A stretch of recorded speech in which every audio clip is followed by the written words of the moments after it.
여러분 오늘도 잘 견디고 계십니까? 김명준의 뉴스파이터입니다. 어느 날 남편이요 큰 맘 먹고 물었답니다. 그동안 내가 너무 나 먹고 싶은 것만 고집했지. 오늘은 내가 당신이 원하는 거 다 만들어줄게. 뭐 만들어줄까? 그러자 아내가 속으로 생각했답니다. 날 싱글로 만들어줘. 네. 우스갯소리 같은 이 이야기. 잠시 후에 저희가 전해드릴 결혼 3년차 부부의 실제 사연인데요. 좋아하는 게 달라도 너무 달라서 이혼을 고민하는 부부. 맞춰가는 재미를 알아가려면은 몇 년이 더 필요한 걸까요?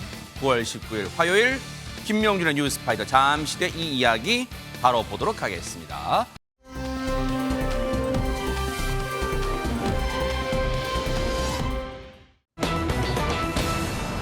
엄마의 전남친의 6억대 소송 제목만 봐선 대체 무슨 얘기인지 알수용합니다. 이담 아나운서. 네, 유명 아이돌 그룹 트와이스의 나연 씨와 관련된 이야기입니다. 어허. 이 트와이스 나연 아마 많은 분들이 아실 텐데요. 혹시라도 잘 모르시는 시청자분들을 위해서 영상으로 먼저 소개해드리겠습니다. 하하, 네.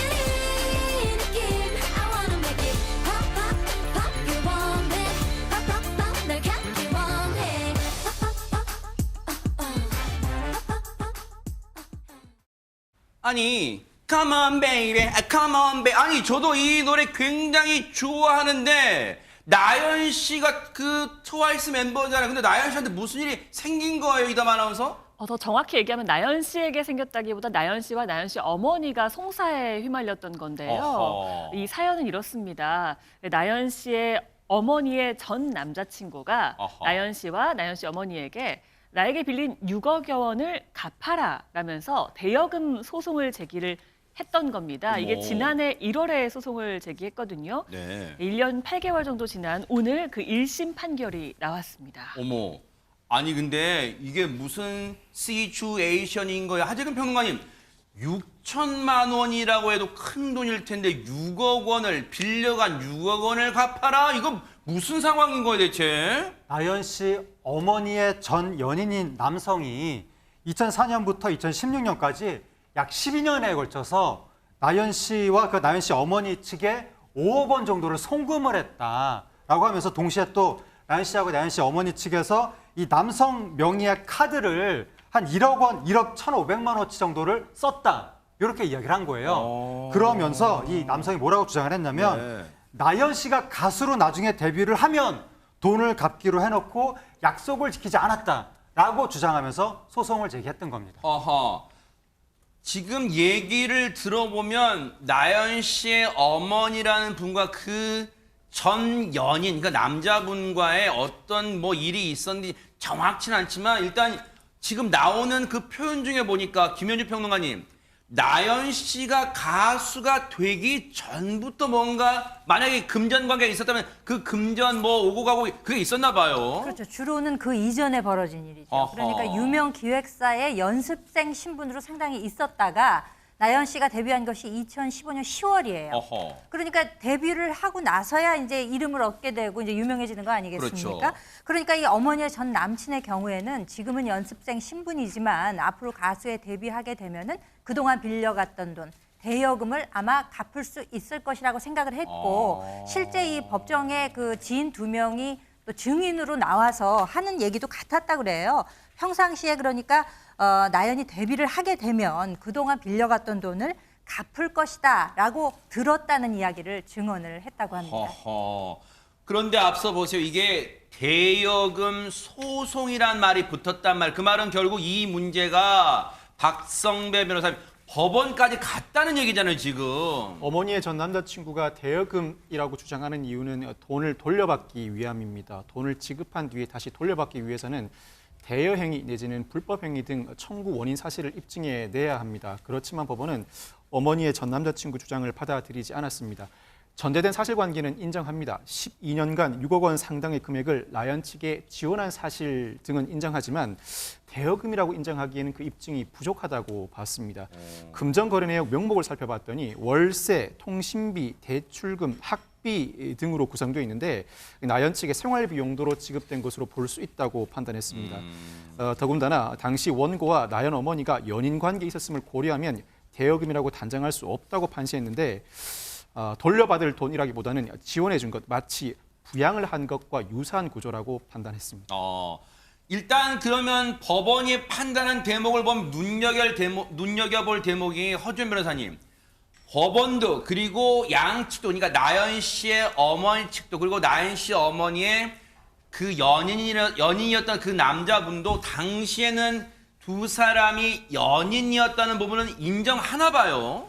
그런 거죠. 지금 두 사람이 일단 연인 관계였다는 점은 인정이 각자 다 인정을 하고 있는 상황으로 보입니다. 네. 그런데 우리가 좀 이제 주의해야 될 것이 연인 관계에서 헤어지면서 내가 줬던 선물 다 돌려내 막 이렇게 얘기할 때가 있잖아요. 그런 경우 왕왕 있잖아요. 네. 그런데 그게 법적으로 말하면은 이렇게 무상으로 재산을 양도한 선물을 준 거라고 하면 증여로 봐요. 이거는 아주 예외적인 경우나 아니면 조건부로 줬다. 그런데 조건이 성취가 안 됐다. 이런 입증이 없는 한 이걸 돌려받기가 어렵고 그렇기 때문에 지금 상대방이 대여라고 주장한 걸로 보입니다. 그러니까 빌려줬다는 거거든요. 그런데 박 변호사님 설명해 주신 대로 빌려줬다는 거에 대해서 입증할 근거가 좀 부족했던 것 같아요. 뭐 연인 간에 우리가 돈 주면서 서로 부양해주고 원조해주게끔 뭐 돈을 좀 지원해주고 생활비도 주고 그럴 수 있잖아요. 그건 증여로 해석될 여지가 있고 만약에 빌려줬다고 해서 대여로 해서 반환을 받으려면 이 부분은 너한테 빌려주는 거야 라고 얘기한 적어도 그런 문자 메시지라든가 대화 내용이라든가 이런 증거가 있어야 되는데 그 부분이 하다못해 무슨 진짜 나 이번에 1억 원 송금한 거는 정말 나중에 갚아야 돼라고 모든 각서를 쓴다거나 차용증을 쓴다거나 그런 게 있어야 한다는 얘기예요? 그렇죠. 최소한 그런 게 있으면 좋고요. 그런 차용증 같은 처분 문서가 있으면 좋고 그게 아니라고 하면 문자나 이메일로라도 그런 증거가 있어야 되는데 그런 게 없고 지금 지인의 말은 그 나연의 어머니한테 들은 얘기가 아니라 이 상대방 남성한테 들은 얘기를 증언을 했다는 거예요. 네. 그렇기 때문에 재판부에서 이 증언의 어떤 신빙성이나 설득력이 좀 떨어진다고 판단했던 걸로 보입니다. 네. 그리고 지금 이 소송을 제기한 사람과 나연 씨와 나연 씨 어머니 측에는 12년 동안 이 적게는 10몇만 원부터 많게는 한 3천만 원 정도까지 여러 번에 걸쳐서 금전이 이제 넘어간 정황들이 보이는데 네. 이런 횟수나 기간이나 그다음에 쓴 금액, 그다음에 넘어간 경위 이런 것들을 비춰봤을 때는 대여라고 못 받고 빌려준 돈이라고 단정할 수가 없는 상황이라는 거예요. 그리고 원고도 뭐라고 얘기를 했냐면 가수로 데뷔하면 반환받을 것으로 기대했다 이렇게 얘기를 했다는 거예요. 약정했다, 약속했다 이런 표현이 아니라 기대했다는 건 내심의 의사인 거잖아요. 그래서 이 부분에 대해서 입증이 좀 부족하다 이렇게 판단을 한 걸로 보입니다. 그래서 보세요. 지금 이 판결을 보면 요 그래픽 잠깐만 놔둬보세요. 지급한 금액 전부 그러니까 이 송금한 5억에다가 카드값 등등 쓴 1억 금액 전부 6억 정도를 대여라 보기 어렵다는 거 아니에요. 그럼 6억을 쉽게 말하면 갚을 의무가 없다고 나연 씨 측 손을 지금 들어준단 말이에요. 법원은. 그러면 일단 송사는 이 소송은 이렇게 일단락 됐지만 하재근 평론가 어쨌든 나연 씨가 일단 유명인이잖아요. 그러면 뭔가 이에 대한 혹시 송사는 일단락 됐다 하더라도 입장을 좀 낼까요? 어떻습니까? 나연 씨가 국제적인 스타인데 아하. 이러한 핫 아이돌이거든요. 이런 스타가 사적인 부분에 대해서 이런 식으로 또 이제 논란이 터지면 인터넷상에서 수많은 사람들이 온갖 막 추측을 내놓거든요. 거기에 대해서 소속사에서 입장을 내놨는데 그래요? JYP입니다. 네. 거기서 뭐라 그랬냐면 이미 판결이 확정돼서 종결된 건이다. 이 나연 씨 아티스트의 연애 활동과는 무관하다. 그러니까 추측성 글 등으로 명예훼손할 경우에 법적 대응할 것이다. 이렇게 입장을 내놨습니다. 그러니까 이 부분은 중요한 게 우리가 어떤 상상에 의한 생각 또 억측 이런 거는 우리가 또 음해 이런 건 정말 우리가 그런 행위는 자제해야겠다. 왜냐하면 소송에 대한 판결이 난사하니까 이런 점 명심하고 또 그런 행위는 하지 말아야겠다 이런 생각해 봅니다.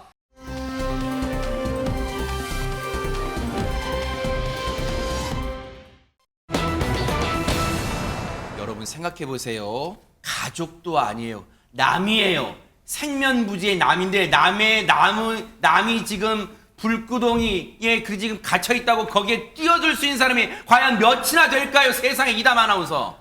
가족이 아니고서는 활활 타고 있는 건물 안으로 들어간다? 정말 쉬운 일이 아닙니다. 그렇죠. 가족이어도 사실 어려운 맞아요. 일이거든요. 네. 그런데 이웃 주민을 구하기 위해서 불길 속으로 뛰어든 의인이 있다고 합니다. 먼저 당시 화재 상황 영상으로 보시겠습니다. 네. 시뻘건 화마가 건물 전체를 집어삼킨 모습입니다. 어제 경남 양산의 한 식당에서 폭발음과 함께 이렇게 삽시간에 화재가 발생한 건데요. 식당 밖에서는요, 한 할아버지가 애타게 누군가를 부르는 소리도 들립니다. 이 갑작스러운 화재에 혼자 있던 할머니가 식당을 빠져나오지 못한 채 안에 갇히고 만 겁니다. 아이고 세상에. 지금 우리가 보통 시뻘건 불길이라고 하잖아요. 진짜 말 그대로. 지금 화면 보죠. 정말 시뻘건 불길이 활활 타오르고 있어요. 근처에 가도 못할 정도예요. 그런데 당시의 상황과 그리고 목격자분 얘기까지 이어서 보시고 이어가 보도록 하겠습니다.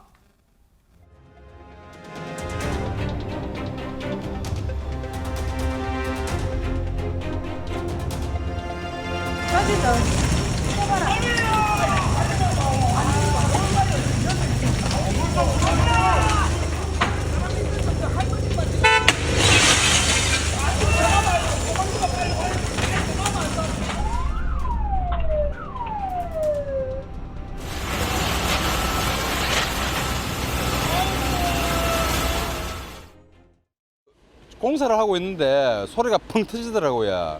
불길이 이제 그때는 조그맣게 시작됐어요. 나무가 많으니까 산불 난 것처럼 불이 굉장히 막 크게 번지더라고요. 지금 보셨어요, 영상? 지금요, 불길도 불길이지만요, 펑펑 소리가 났고요. 지금 소방대원조차도 지금 저걸 쉽게 접근조차 못하는 그런 상황이에요. 지금 박성배 변호사님. 어제 오후 6시 40분경 경남 양산에 있는 한 식당에서 펑 소리와 함께 폭발 사고가 났습니다. 노부부가 운영하는 식당이었는데 여기에는 60대 할머니 혼자 있었다고 합니다. 아이고. 할아버지는 영업 준비를 위해 잠시 자리를 비운 사이였다고 하는데 세상에. 불길은 점점 더 거세지고 할머니는 이미 연기를 흡입하고 의식을 잃은 채 쓰러져 있었다고 어머나, 합니다. 어머나.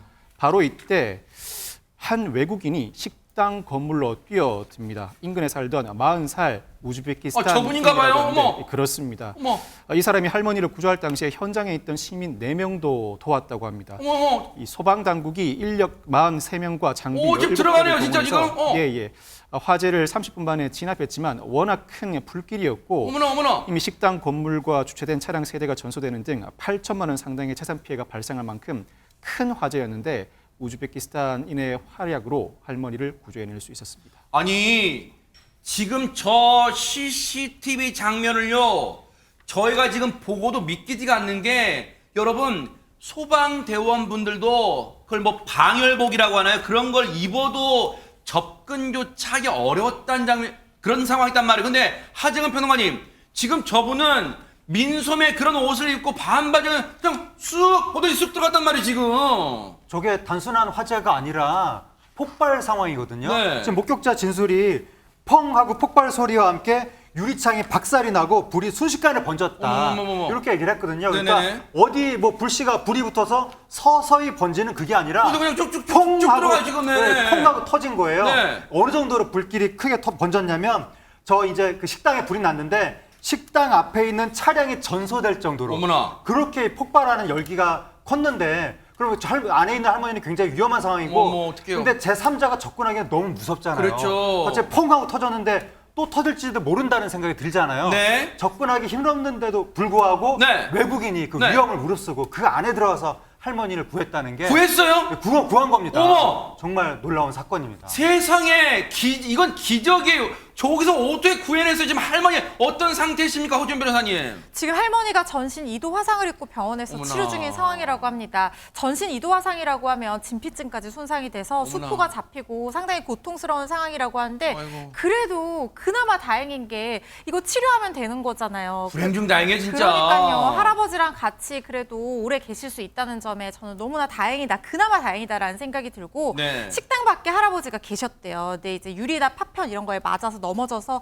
이제 팔을 다쳐서 어머나. 병원에서 치료하고 있는 중이고 할머니 구조하는 외국인 이 우즈벡 의인도 구출 과정에서 또 넘어졌다고 합니다. 어머나. 그래서 가벼운 찰과상을 입고 현장에서 응급처치를 하고 집으로 돌아간 것으로 알려지고 있는데 지금 이 사고가 폭발이 왜 났나 이걸 또 조사를 해봐야 될 것 같아요. 그런데 사고 발생 30분 전에 식당 근처에서 가스 냄새가 났다는 이런 진술이 있었다고 하거든요. 그래서 LPG 가스 폭발로 이번 사고가 난 것으로 추정하고 있는 상황이라서 네. 정확한 화재 원인 조사가 돼야 될 것 같고요. 그리고 이 의인, 이 외국인에 대한 표창도 검토 중인 상황이라고 합니다. 아니 저분은 정말 슈퍼맨 또는 그 무슨 그 히어로물 외국 영화에 보면 나오는 그런 분이 왜냐면 저 뜨거운 불길에 민소매에 반바지 차림으로 들어갔는데 그냥 가벼운 찰과장 정도로 정말 놀랍습니다. 물론 일단 천만다행이고 저분 안 다쳤어요 진짜. 아 근데 진짜 너무너무 감사하는 마음이 드는 게 그렇죠. 저분이 이제 타지잖아요. 그 외국에 와서 일하려고 맞아요. 오신 네. 분 아니에요? 우즈베키스탄 국적이라고 하니까. 네. 그런데 저렇게 화마가 덮친 곳, 불이 활활 끓어오르는 곳은 정말 식구라고 해도 망설여질 만한 맞아요. 그렇게 위험한 장소인데 네. 이게 보통 선한 마음씨 또 보통 행동하는 마음씨가 없으면 저런 일이 맞아요. 어떻게 가능했겠습니까? 어머 저 뼈대만 앙상해 진짜 다 타고 나온 상황인데 보세요. 아이고 세상에네. 그러니까 너무 정말 감사한 말씀 저도 드리고 싶고요. 표창 당연히 드려야 된다고 생각하고 정말 이 감사한 마음을 꼭 전하고 싶습니다. 네. 우리가요 이참에요 저분께 감사하는 마음뿐만 아니라 우리 스스로도 시청자분도 그렇고 저도 마찬가지예요. 저는 예외가 말씀드린 게 아니에요. 저조차도 우리나라에 와 계신 외국인분들, 우리 흔히 뭐 백인분들, 뭐 미국에서 오신 이런 분들한테 우리가 되게 호의적. 근데 좀 이게 뭐 이 중앙아시아 이쪽에서 온 뭐 동남아시아 이쪽 온 분들한테 우리가 되게 막 편견을 갖고 대하는 경우 왕왕 있어요. 우리 정말 오늘부터 그런 마음 갖지 않고 정말 저부터도 약속할게요. 정말 외국인 분들에 대한 편견 어린 시선 정말 오늘부터 쑥 집어넣기를 바라겠습니다. 정말 우리 이분께 감사의 박수 보내드려야겠습니다. 정말 고맙습니다.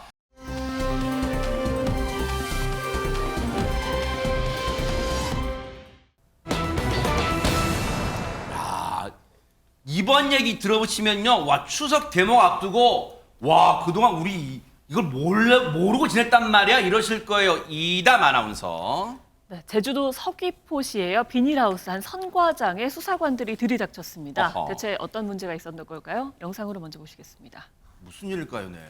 네, 수사관들이 하우스 안으로 들어서자 비닐에 덮인 감귤 상자들이 보입니다. 네. 그런데 감귤 하우스에요. 웬 가스통들이 저렇게 많이 있습니다. 그러네요. 비닐 너머로는요. 좀 감귤들이 보이긴 하는데 감귤들이 약간 푸릇푸릇했다고 해요. 이 감귤들에 가스를 주입해서요. 색깔을 강제로 샛노랗게 만드는 작업을 하고 있었다고 합니다. 아니 이건 지금 이담 아나운서의 설명을 듣고도 여러분들은 그러실 거예요. 아니 저 무슨 감귤이 자동차도 아니고 LPG도 아니고 가스를 주입해? 그리고 지금 감귤 추울까봐 비닐 덮어놓은 줄 알았더니 저게 무슨 상황이야? 박성배 변호사님. 최근 서귀포시의 한 선과장에서 적발된 영상입니다. 이 선과장 도내 감귤 농가에서 매입한 착색도 50% 미만, 쉽게 말해 덜 익은 하우스 감귤 17,200kg을 강제 착색을 시도하다 적발되게 됐습니다. 잠깐만 이거 볼게. 이게 지금 원래 감귤이라고요? 이게 덜 익은 감귤? 그렇습니다. 어머머. 착색을 시도함으로써 상품 가치를 높이고자 하는 의도로 추정됩니다. 이 어머머. 감귤 컨테이너 860개 분량이라고 하는데 제주 감귤 생산 및 유통 조례에 따르면 상품 가치가 없는 감귤을 강제 착색해 출하할 경우에는 과태료 부과 처분을 받게 됩니다.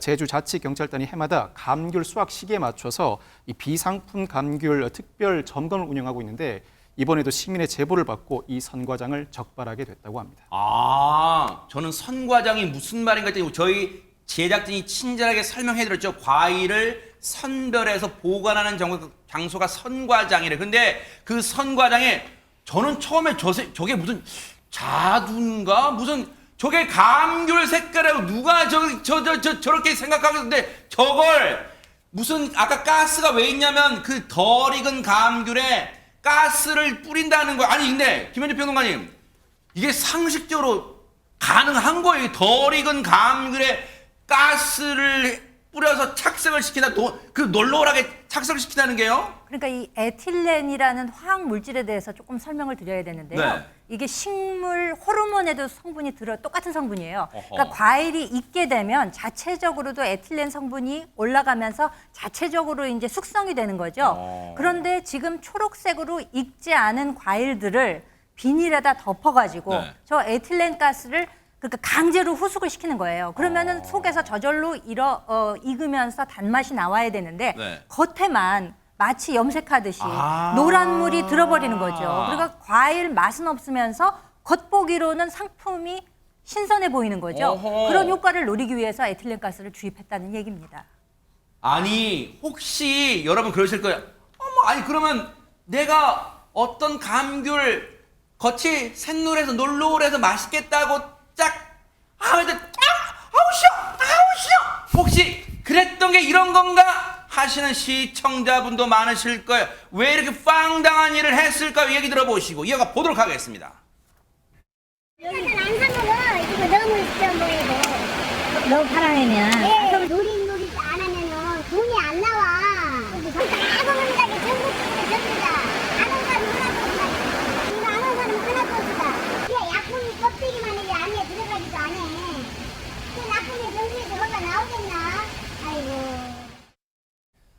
여러분 깜놀하셨죠? 의외지 않습니까? 이렇게 적발되면 아유 죄송해요 제가 이렇게 예쁘게 보이려고 저희가 좀 이렇게 가스를 주입했는데 다음부터는 안 그럴게요 할 줄 알았더니 여러분 지금 들으셨어요? 하지만 평가만이 아이고 다 그래 다 전국적으로 다 그래 아무렇죠 지금 이런 얘기를 하고 있어요 지금. 예, 굉장히 충격적인데요. 성과장 관계자의 얘기가 지금 나온 거거든요. 근데 뭐 이러면 안 되는 거 아니냐 이런 식으로 얘기하니까 말씀하신 것처럼 다 하고 있다는 식으로 얘기하면서 그것도 몰라 아이고 막 이런 식으로 오히려 우리 면박을 주고 있어요, 지금. 면박을 주는 듯이 그렇게 얘기를 하고 있는데 네. 저 성과장의 60대 대표도 이제 경찰이 이렇게 물어봤다고 합니다. 왜 이런 행위를 했느냐라고 네. 하니까 노랗게 하지 않으면 안 팔린다 어머? 라고 하면서 경찰이 그렇게 약품을 치면 저 귤 껍질을 까면서 사람 손에 묻을 수도 있는 거 아니냐 아하. 이렇게 물어보니까 그 60대 대표가 하는 말이 남들도 다 쓴다. 어머? 이렇게 답을 했다는 거예요. 너무 황당한데 네. 어쨌든 최근에 감귤 가격이 네. 작년에 비해서 한 20% 정도가 올랐다고 합니다. 아, 그래요? 그러다 보니까 폭리를 노리고 이렇게 한 것이 아니냐 아하. 그렇게 지금 보고 있습니다. 그런 추정까지 나오는 상황이에요. 그러면 보세요. 저걸 덜 익은 감귤 표면에 가스로 색깔을 입힌단 말이잖아요. 그러면 보세요. 여러분 착색을 시킨단 말이잖아요. 그러면 언뜻 생각 드는 게 그러면 지금 말씀하신 것처럼 감귤을 까다가 그 노란 부분을 얼른 먹을 요량으로 까다가 그러면 그걸 손에 묻을 거 아니에요. 그러면 이거 나 이 건강에 인체에 해로운 거 아니야? 관련 얘기 들어보시고 이어가 보도록 하겠습니다. 에틸렌 가스는 기본적으로 과 같은 경우에 이제 썩으면서 자연적으로도 나오는 부분이기도 하거든요. 에틸렌 가스 자체가 인체에 그렇게까지 뭐 유해한 요인은 아닐 것 같긴 한데 다만 제주도에서 조례로 이제 금하는 그 이유는 이렇게 강제로 후숙한 이제 감귤 같은 경우에는 빨리 노화돼서 이제 썩게 되거나 이 겉에는 이제 노랗게 익지만 안에는 조금 덜 익는 기본적으로 감귤이 어떤 품질저하로 이어질 수 있기 때문에 아무래도 지금 추석 명절도 있고요. 감귤 값이 이제 전국적으로 좀 호조세가 있는 부분도 있기 때문에 초록색 그 감귤을 상품성을 빨리 만들기 위해서 인위적으로 후숙을 시켜서 빨리 유통시키기 위한 목적이 아니었을까 생각하고 있습니다. 지금 얘기 들으셨어요?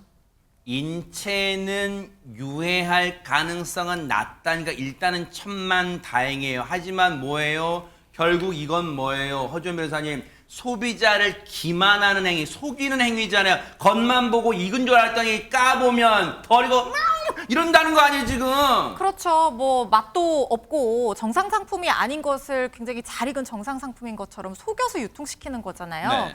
이게 당연히 문제가 있어 보이는데 조례에 따라서 이 해당 성과장이 1,000만 원 이하의 과태료를 부과받을 수 있는 사안입니다. 조례가 있어요? 이게요, 제주도는요, 감귤이 워낙 특산품이다 보니까 감귤 조례를 따로 만들어서 그래요? 감귤 이 내용이 상당히 자세해요. 어떤 감귤을 몇 당도 이상 되어 출하하는지, 유통 기준은 어떤지, 풋귤은 언제까지 생산된 과일을 얘기를 하는 건지, 그리고 언제까지 생산 그해 귤 출하 계획을 다 생산 수립해야 되는지 이런 것들이 하나하나 세세하게 규정이 되어 있어요. 그래서 생산자도 보호하고 소비자도 보호하면서 이 감귤, 이 제주 특산품으로서 가치를 유지하기 위해서 이렇게 자치법규를 만들어서 운영을 하고 있거든요. 그런데 정확한 명칭은 제주특별자치도 감귤 생산 및 유통에 관한 조례인데, 이 조례에 따르면 이렇게 가스라든가 뭐 열풍기, 전기 이런 것들을 이용해서 강제로 후숙하거나 착색하는 행위 자체를 금지를 하고 있고, 위반한 경우에 최대 1,000만 원 이하 과태료에 부과할 수 있도록 되어 있기 때문에 이걸 근거로 해서 과태료 처분받게 될 걸로 보이고요. 자치경찰단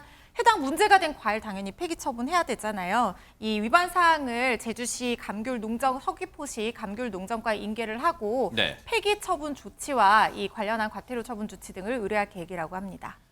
왜 제주특별자치도가 이 감귤에 대해서 아주 세세하게 조례를 만들었을까? 여러분 생각해 보세요.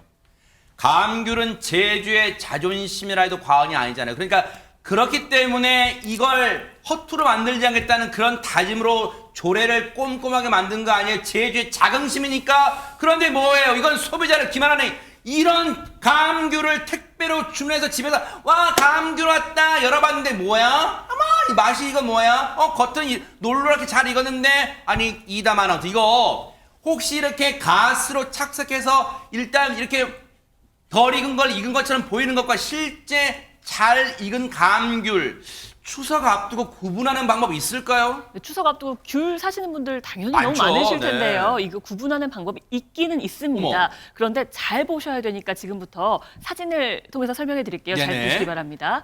일단 정상 감귤은요. 저렇게 노랗고요. 꼭지도 초록색을 띠고요. 싱싱하죠. 한눈에 봐도요. 근데 오른쪽, 자 별로 차이가 안 나죠. 왜냐하면 진짜 모르겠어요. 전반적으로는 진짜. 노래요. 그런데 꼭지 부분을 잘 보시기 바랍니다. 약간 검고요. 말라 있습니다. 와. 정상 감귤은요. 꼭지 부분이 싱싱하게 되어 있고요. 검게 마른 꼭지를 보신다면 이게 혹여나 가스 처리된 게 아닐까라고 생각하셔야 됩니다. 가스 처리를 해도 뭐 건강에는 문제가 없을 수 있다고 하지만 신선도가 많이 떨어지고 속이 잘 익지 않아서 안쪽은 굉장히 실 수 있다고 하잖아요. 그럼 내가 내는 돈에 비해서 품질이 많이 떨어지는 거니까 꼭지 부분 잘 확인하고 사셔야겠습니다. 이거 다시 한번 착색 감귤 구분 그 그래픽 좀 보여주세요. 솔직히 저는 자신 없어요. 정상 감귤과 주의가 필요한 착색된 감귤, 가스로 착색한 감귤 오른쪽 이거 구분 솔직히 저는 못하겠어요. 그런데 구별을 하고 못하고 그게 지금 중요한 게 아니라요. 어쩌다 우리 세상이 빨리 출하해가지고 지금 시세가 높을 때 빨리 덜 익은 걸 출하해가지고 이득을 얻을 요량을 가진 이런 세상이 됐습니까? 정말 올바른 게 정말 정상적으로 그렇게 팔아서 소비자한테 신뢰 얻는 그런 방법 없어요? 어쩌다 세상이 이렇게까지 됐는지 제주도 주민들의 자긍심까지 무너뜨리는 이 행위 이제 좀 근절되기를 진심으로 기대를 해보도록 하겠습니다.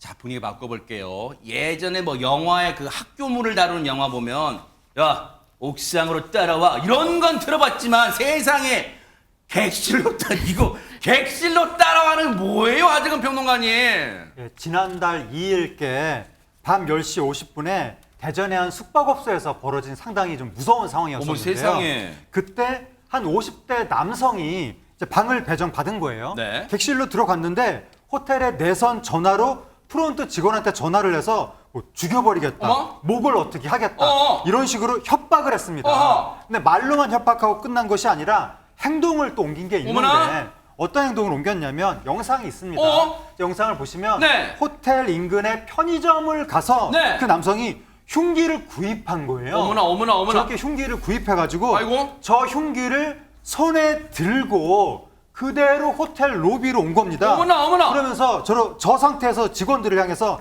너희 중에 한 명만 내 객실로 따라와라. 어머. 이렇게 위협했다고 합니다. 당연히 그 얘기를 듣고 저 상황을 본 당시 숙박업소 직원분들은 엄청 놀란 가슴을 쓸어내고 경찰에 신고했겠죠. 당시에 출동했던 경찰 얘기 들어보시고 이어가 보도록 하겠습니다. 투숙객이 칼 들고 프론트 직원들에게 위협을 한다는 112 신고를 접수하고 현장에 출동하였는데요. 그 호텔 로비 직원이 방금 전에 칼을 들고 위협한 투숙객이 엘리베이터로 갔는데 객실로 올라간 것인지 어디로 간 것인지 잘 모르겠다고 해서 다른 투숙객들에게 가면 위험한 상황임을 인지하고 그 투숙객 호수를 알아내서 신속하게 가보니 지금 1분 1초가 다급한 상황이에요. 지금 보신 것처럼 그 호텔 내 CCTV 보신 것처럼 흉기를 버젓이 들고 호텔 로비에서 활보하고 엘리베이터를 탔단 말이에요. 지금 저 사람이 어디로 향할지 모르는 상황이에요. 이후에 상황은 자 경찰이 신고를 받았어요. 어떻게 됐을까요? 상황 보시고 이어가 보도록 하겠습니다. 칼 내놓으시라고. 칼 일단 내놓으셔.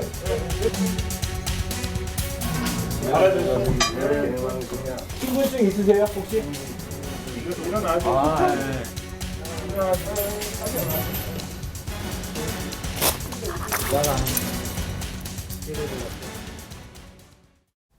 다행히 큰 충돌 없이 제압이 됐고 체포가 됐는데 정말 어처구니 없는 게 이 흉기를 들었던 흉기 소동을 벌였던 저 남성이요. 볼 때 지금 여러분 보셨죠? 경찰의 이른바 몸에 부착된 카메라 보디캠에 찍힌 장면인데 이러고 있어요. 다리를 꼬고 지금 손을 깍지를 껴고 있어요. 지금 저 뭡니까 지금? 아마 애써 태어난 척 그 모습을 보여주려고 했던 것 같은데 이 남성은 여러 명의 경찰관과 테이저건을 보고 흉기를 버렸다고 합니다. 실제 현장에서의 검거 모습이 저렇습니다. 피의자 한 명당 적어도 경찰관 서너 명이 현장에서 검거해야 피의자도 경찰도 모두 안전합니다. 허허. 아마 이 조사 결과 일부 진술이 엇갈렸던 것 같은데 이 남성은 숙박업소 직원들이 자신에게 나가라고 해서 화가 나서 그랬다고 진술하는 반면에 직원들은 그런 적이 없다고 진술했다고 합니다. 현장에서 경찰들은 현행범 체포를 해야 하나 말아야 하나 고민을 했을 것 같은데 이 남성이 여기 직원들 가만두지 않겠다 등 보복 범죄를 암시했고 직원뿐만 아니라 다른 투숙객도 다칠 수 있는 상황인데다 무엇보다도 이 남성의 주거와 연락처가 불분명한 상황이었습니다. 현행범 체포를 할 수밖에 없고 실제로 현행범 체포를 했습니다. 이후에 경찰은 피의자를 불구속 송치했습니다. 진짜 가슴 철렁했던 순간인데 제 주변 분이요. 요즘 이런 섬뜩한 행동하는 사람이 하도 많아지다 보니까 그런 뉴스가 많아지다 보니까 물론 실현 가능성은 없지만 그런 뭐랄까 오죽 하소연 같은 그런 아이디어를 내시더라고요. 마트 같은 데서 저런 흉기 같은 거 살 때 막 신분증도 검사하고 좀 못 사게 하는 방법 없을까? 저한테 하소연 같은. 왜냐면 지금 욱하는 생각에 지금 충동적으로 흉기를 사서 구입해서 범죄를 저지르는 경우가 많아지고 있잖아요. 정말 오죽하면 이런 생각하시는 국민분들 많으실까요? 정말로 진짜 이런 못된 범죄 앞으로 좀 종식되기를 정말 기대를 해보도록 하겠습니다.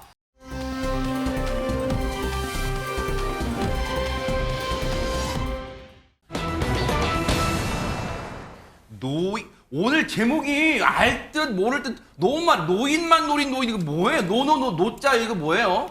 범죄를 벌인 일당이 있는데요. 네. 이 일당을 보면 60대, 70대, 심지어 80대까지 있습니다. 최고령자가 81살이라고 하는데요.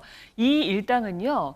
수감 중에 알게 됐다고 해요. 범죄를 저지른 수감 중에 친분을 쌓았고 출소 후에 서로 경조사 챙기면서 이렇게 모임을 가졌다고 합니다. 그런데 이 모임에서 이제 결국 범행을 결심을 하게 됩니다. 그래서 노인들을 대상으로 소매치기 작전을 짜는데 어르신들이 가장 많은 곳 지역 축제를 꼽게 됩니다. 그래서 지난 9일에 경기도 오산시에서 열리는 지역 축제에 갑니다. 한 70대 남성이요. 금목걸이를 하고 있었는데 그 금목걸이를 이 일당이 끊어서 도주를 했습니다. 이 사람들 일당들이에요? 네. 노인이 노인을 노렸다고 했잖아요. 네. 이 노인들이 이런 지역 축제에서 막 정신없는 틈을 탄 겁니다. 네. 피해자는 목걸이 잃어버린 줄도 몰랐대요. 어? 그런데 그 일당이 다가갔던 그 모습을 좀 수상하게 여겼던 목격자가 혹시 잃어버린 물건 없으세요? 라고 물어보자 그제서야 피해 사실을 알게 됐고 그제서야 경찰에 신고를 했다고 합니다.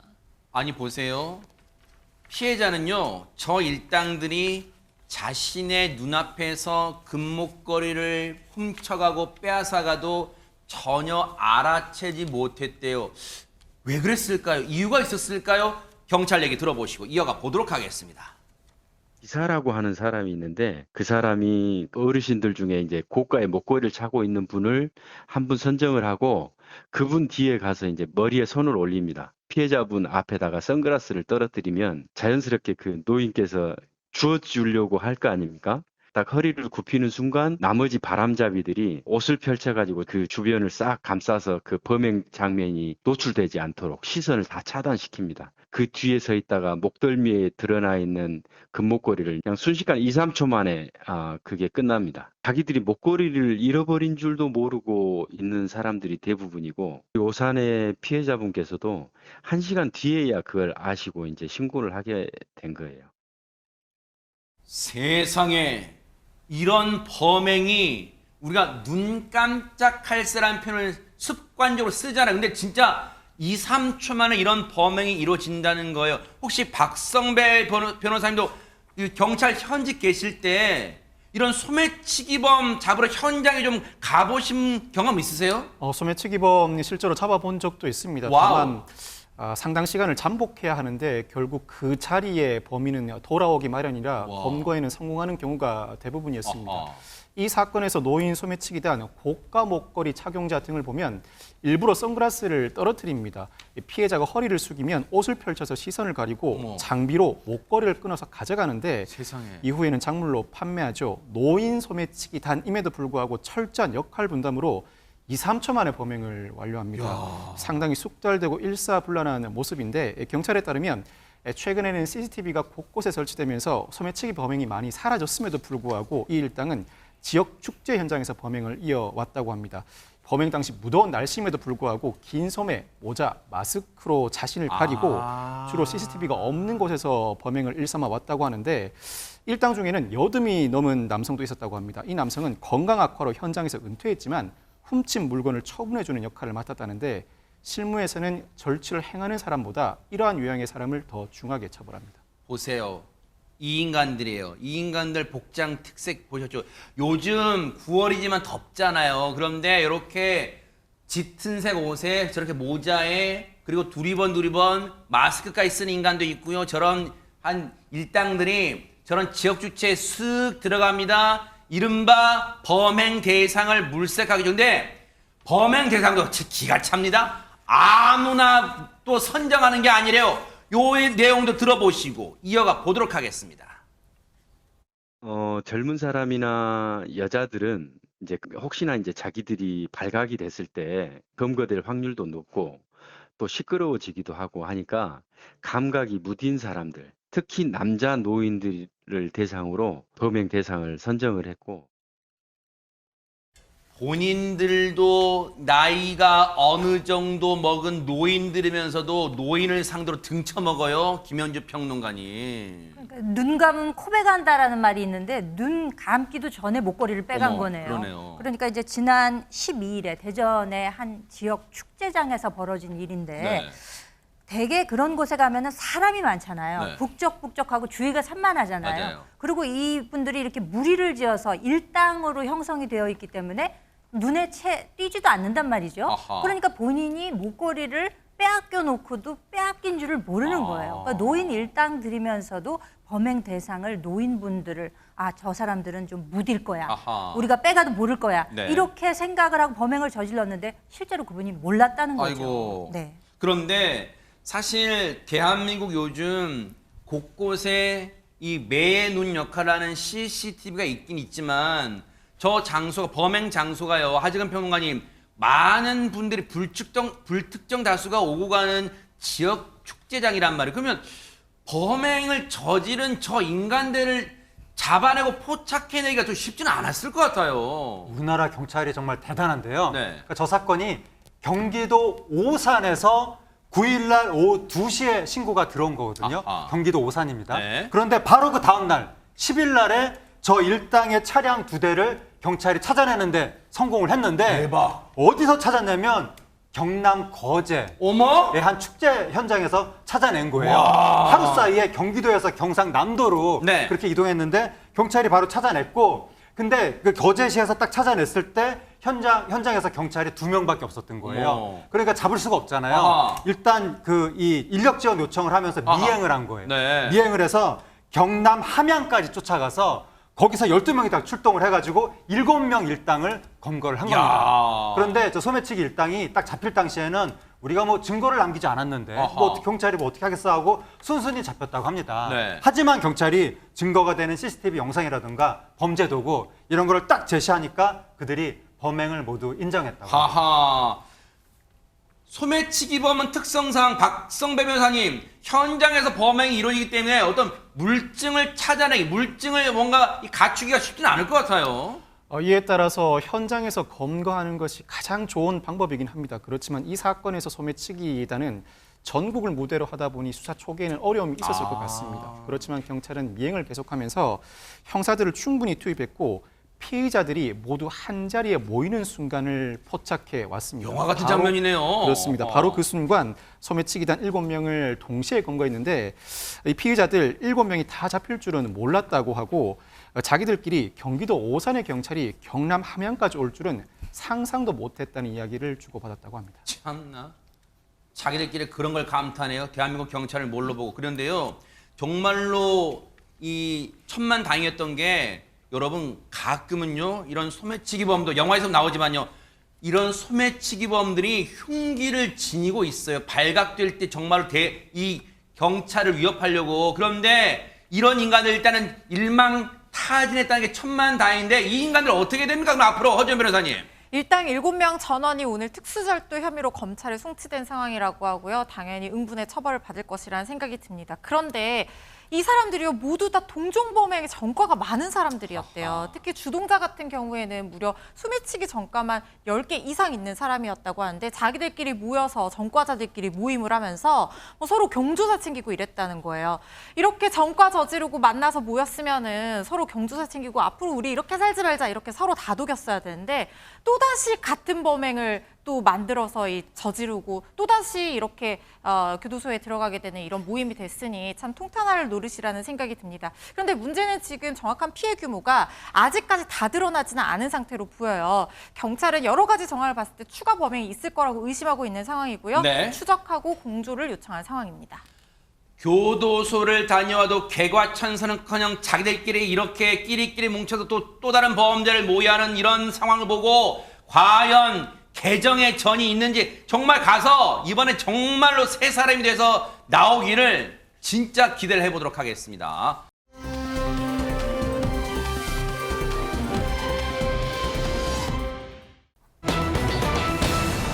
칠흑바다에 내려온 생명줄 무슨 이게 전래동화도 아니고 이게 무슨 얘기일까요? 이담 아나운서. 뭐 평소에는 바다 보면 참 아름답고 뭐 평화롭고 좋잖아요. 그쵸. 그런데 밤에는 좀 칠흑 같은 바다는 좀 무섭기도 하죠. 맞아요. 네. 실제로요 인천 무의도 해수욕장 인근 갯벌에요 해루질을 하러 갔다가 망망대에 고립된 남성이 있었습니다. 아이고. 영상으로 보시겠습니다. 이거 어떡해요, 네. 지난 16일 새벽 시간입니다. 진짜 안 40대 보인다. 남성이요 바다에 고립됐다는 신고가 들어왔고요. 해경이 헬기를 동원해서 저렇게 출동을 했는데 보이는 건 정말 시커먼 바다뿐이었습니다. 진짜 안 보여요. 도무지 고립된 남성을 찾기가 쉽지 않아 보이던 이때 열화상 카메라를 어머. 켰습니다.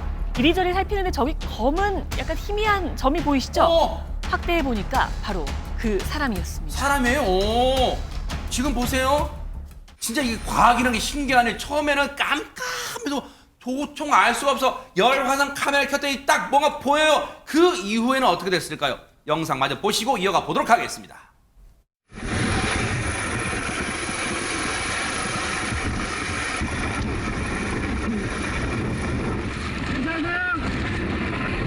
같이 갈게요.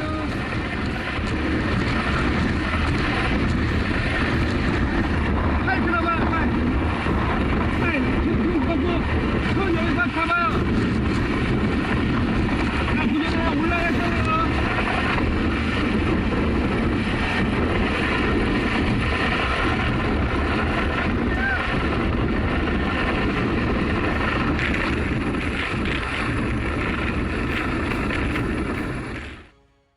어머, 지금 상황이 무슨 땅에 발을 디디고 있었는데 무슨 칠흑같이 어두워서 사방팔방 몰라서 지금 구조된 게 아니라 지금 바닷물에 잠겨 있었네요, 저 구조자가. 그러니까 그 현장 소음도 들리고 그 해경 헬멧에 지금 그 담긴 영상을 본 거거든요. 네. 상당히 화면이 이제 흔들리기도 하는데 저게 지금 지난 16일에 인천의 한 해수욕장에서 시간도 상당히 늦었습니다. 새벽 0시 36분 경에 한 40대 남성이 해루질, 그러니까 그 갯벌 같은 데서 뭐 어패류 같은 거 이렇게 줍는 거 그걸 있잖아요. 해루질 그래요? 네, 그거를 하고 있다가 밀물이 들어오면서 고립이 된 거예요. 그걸 그러니까 몰랐군요, 밀물 들어오는 걸. 몰랐죠. 새벽 0시 36분이니까 만조 시간도 모르고 혼자 나갔다가 이게 물이 들어올 땐 정말 무서운 속도로 들어오거든요. 시간당 1m 정도도 수위가 올라간다 어머, 그래요. 세상에. 그럼 이렇게 물이 올라오게 되면 해변 쪽이 어느 쪽인지도 파악을 할 수가 없게 되잖아요. 사방이 칠흑처럼 어둡고 방향 감각을 상실해서 이제 신고를 했는데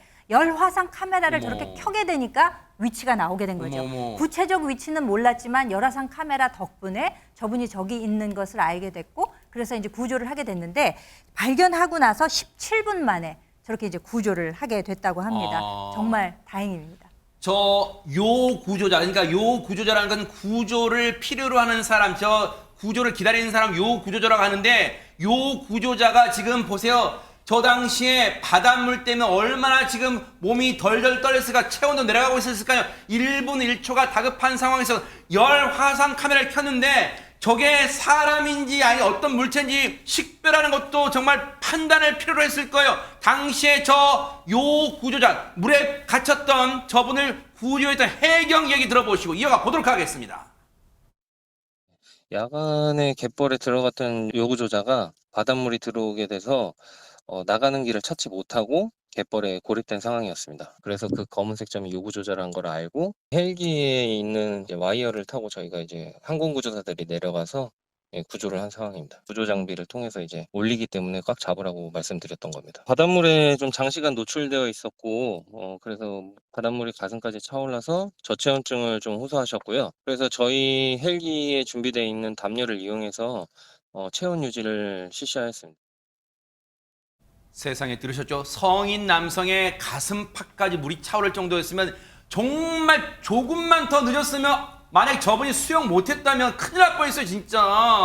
목숨의 위협을 느낄 만한 상황이었습니다. 뉴스파이터 제작진이 해경을 취재한 바에 따르면 밀물에 고립돼 신고하는 경우 신고 내용 대부분이 지금 물이 들어와 못 나가고 있어요. 고립됐습니다. 이게 전부라고 합니다. 이 사건도 비슷했다고 하는데 더군다나 야간이라 구조가 더 어려웠죠. 해경은 즉각 열화상 카메라를 동원해서 신고자 위치를 파악했는데 이 사전에 갯벌 전체를 격자처럼 나눈 그리드 맵이라는 지도가 있다고 합니다. 네. 고립자 위치를 구조기관과 신속 정확하게 공유하게 하기 위해서 만든 장비인데 이 사건의 경우에도 고립된 남성 D-1 위치에 있을 것이다라고 미리 특정하고 헬기에 있던 해경에 전달하게 됐다고 합니다. 비교적 신속하게 구조할 수 있었고 저체온증을 호소하던 남성 해경이 미리 준비한 담요를 덮고 체온을 유지해 다행히 건강에는 이상이 없다고 합니다. 일단 얘기를 들어보니까 물론 실제로 이 헬기에서 밧줄 타고 내려와서 구조해내신 해경분도 대단하셨지만 앞서 보셨죠? 칠흑같이 어두운 곳에서 정확히 좌표를 불러준 그분들의 역할도 정말 대단했습니다. 그야말로 서로가 서로의 손발이 돼서 공조를 했기 때문에 이렇게 한 생명을 구할 수 있지 않았나 이런 생각이 듭니다. 네. 그런데 맨몸으로 입수를 시도하기도 했었어요, 육상 요원이요. 네. 파출소에서 일단 신고자 설명을 들으면서 대략 위치를 확인하면서 막 그대로 뛰어가서 출동을 했다고 네. 해요. 그래서 익수자 발견을 했는데 이미 그 익수자 명치까지 물이 차오른 상황이었던 겁니다. 아하. 그럼에도 불구하고 맨몸 진입을 하면서 들어갔는데 갯벌에는 이렇게 파인 부분이 있어요. 여기에 네. 막혀서 더 이상 나가지를 못하는 상황이었던 겁니다. 네. 그래서 일단 입수자 위치를 대략적으로 D-1이다 이렇게 특정을 해서 항공기 해경한테 전달을 해서 구조가 이루어지게 된 건데요. 네. 그런데 이 구조 상황의 현장이 어땠냐? 우리 뉴스파이터 제작진이 어떤 제작진입니까? 직접 항공단 관계자에게 방금 통화를 해서 상황을 확인을 했는데요. 네. 항공기에서 익수자를 확인하지 못할 경우를 대비를 해서 위험하지만 경찰관들이 정말 맨몸 수영으로 물속에 들어가서 구조를 하려고 그 준비 태세까지 다 갖추고 정말 만반의 준비를 한 상황이었다고 합니다. 네. 그리고 이런 그리드 맵이 없다고 하면 이 만망대해에서 육상에 있는 요원들이 이 항공기한테 설명하기 굉장히 어려운 상황이라고 하는데 네. 저만큼 있다, 저기다 이렇게 표현을 할 수가 없잖아요. 그래서 이 그리드 맵의 역할도 중요하고 네. 정확하게 잘 전달해줬던 것 같고요. 네. 빗줄기도 강하게 비춰주고 수신호로 서로 공조를 하면서 네. 구조에 성공을 했다고 합니다. 정말로 이번에 큰일 하신 분들 뉴스파이터가 칭찬 안 해드릴 수가 없죠. 일단 중부지방해양경찰청 항공대 항공구조사로 활약하신 하형기 경사님 정말 고생하셨고, 그리고 또 있습니다. 중부지방해양경찰청 인천회전익 항공대, 여기에 해경 관계자분들, 뉴스파이터 열혈 시청자분들 지금 보고 계시죠? 네, 정말 잘하시는 일 하셨으면 정말 감사드리는 영웅이십니다. 고맙습니다.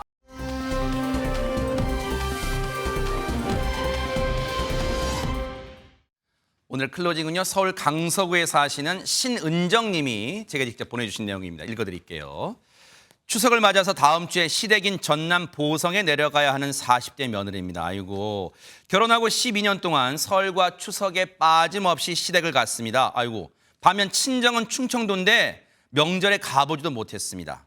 이번 연휴에 아이들 친구네 집은 죄다 해외여행이다, 하다못해 제주도 여행을 간다는데 남편은요, 부모님 사시면 얼마나 사시겠어? 이러면서 들은 척도 안 합니다. 이런 마음을 갖는 제가 불효하는 며느리인가요? 이렇게 보내주셨습니다. 신은정님, 불효하는 며느리 절대 아니에요. 남편분이요, 큰맘 먹고 가족여행 결단하는 날이 올 거라고 믿습니다. 힘내시기 바랍니다. 김명준의 뉴스파이터 여기서 마치겠습니다. 함께해 주신 여러분 고맙습니다. 보고 계십니까? 대박 사건. 네, 안녕하십니까? 김명준입니다. 여러분과 함께하는 뉴스파이터, 다양한 소식과 뉴스를 보고 싶으시면 화면 오른쪽을 꾹 눌러 구독해 주시길 바랍니다. TV로도 유튜브로도 여러분께 한 발 더 다가가겠습니다. MBN 뉴스와 뉴스파이터를 사랑해 주셔서 고맙습니다.